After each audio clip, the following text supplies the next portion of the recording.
Hello, I'm Todd Perry, Lead School of Business MBA Hybrid, class of 2026.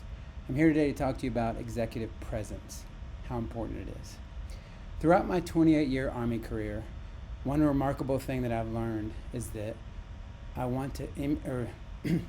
learned just as much from the role models that I do want to emulate as the ones that I do not want to emulate. Whether it's leadership principles, briefing techniques, planning techniques, tactics, aviation expertise in my case, or executive presence. I've learned throughout the years to be able to take the good stuff from the role models as well as not include the things that I've seen in the leaders that I do not want to emulate. So the way I'm going to break this executive presence breakdown is not only two people, one that I do want to emulate and one that I definitely do not, but also in the framework of Jen Madala's 7 characteristics of executive presence, or 7 traits, and Amy Cuddy's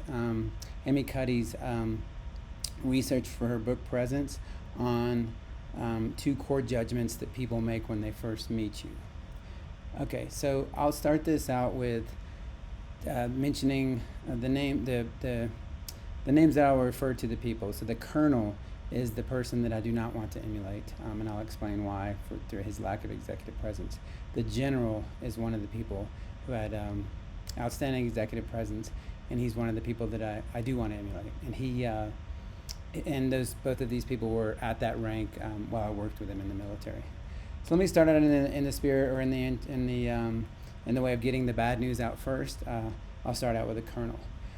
So as Amy Cuddy explains, the 2 core judgments that people make when they very first meet you are warmth and competence. Warmth comes before competence generally, a large percentage. And first impressions are very important, and then warmth comes first.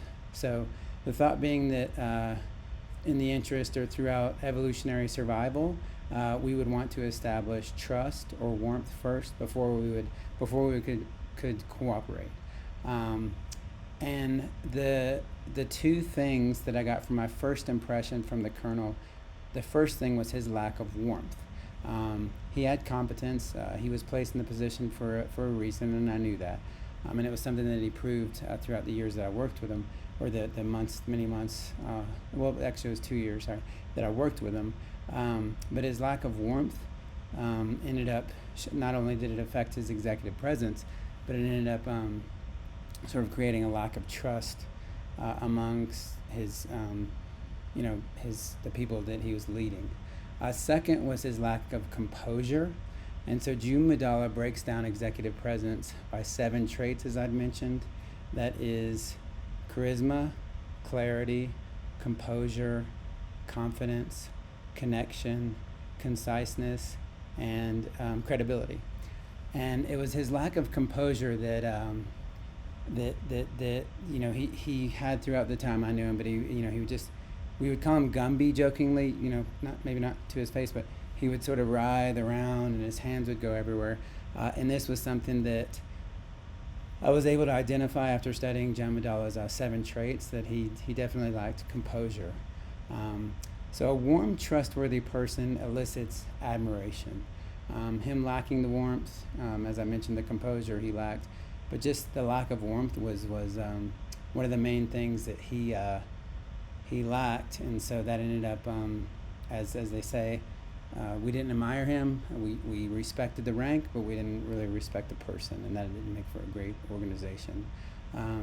Early on as a young soldier, I held on to a stereotype that I'm glad I've since discarded, which was, it seemed like leaders either fit into one of 2 bins. One was that they were fantastic at their job, excellent tactician, excellent aviator, really good physical fitness, but they were horrible to be around, or just annoying, or sometimes toxic. Or the other bin, or the other type of person was, let's say, a really good person, really fun to be around, gentle, maybe even a pushover, but they weren't good at their job. They didn't have competence. So this colonel sort of coincidentally fit into the first bend. I mean, he had the clarity, he had conciseness, he had some credibility, but he lacked the charisma, he lacked composure, he lacked confidence, and ultimately he lacked connection, which was a big part of executive presence, and his lack of it was detrimental to I believe us as an organization. In military service, as I'm guessing, in many other lines of work, some people, you can just tell they're all in it for themselves. And in the military, it's typically that next promotion. You know, they'll do anything. They'll step on people, or they'll do what they have to get the next promotion. And you know, they won't put other people first. And I think it was this lack of connection and that striving for promotion that seemed to stand out to me about the colonel. And whether this is related to executive presence or not, I was once in a brief.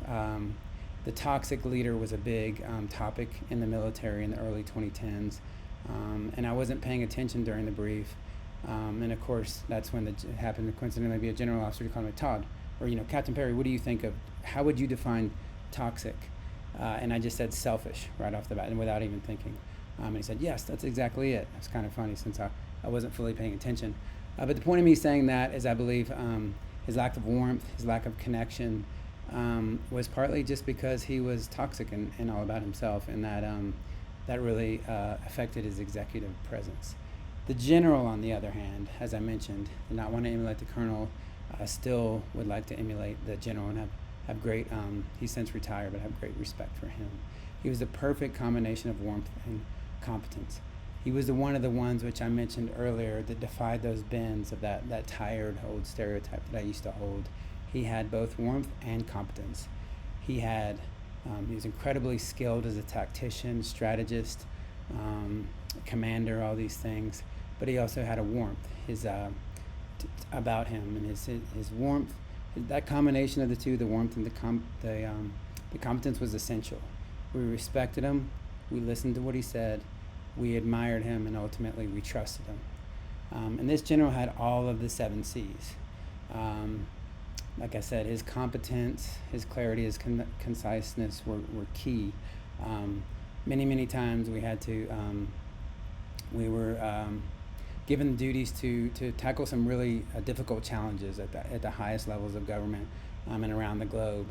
And when we present our solutions to him, or our recommendations, he would respectfully respond with what they were, and then just almost come out of nowhere with some amazing solutions, but all the while respecting us, and with tact, respecting everyone in the room, provide the response, and sometimes build upon what we had recommended. But this was just part of his, he would do this all in the sense of having an executive presence. Sometimes in these planning sessions, we sometimes call him the warrior philosopher, just because of his skill and his expertise and just coming up with the ideas that we were amazed at.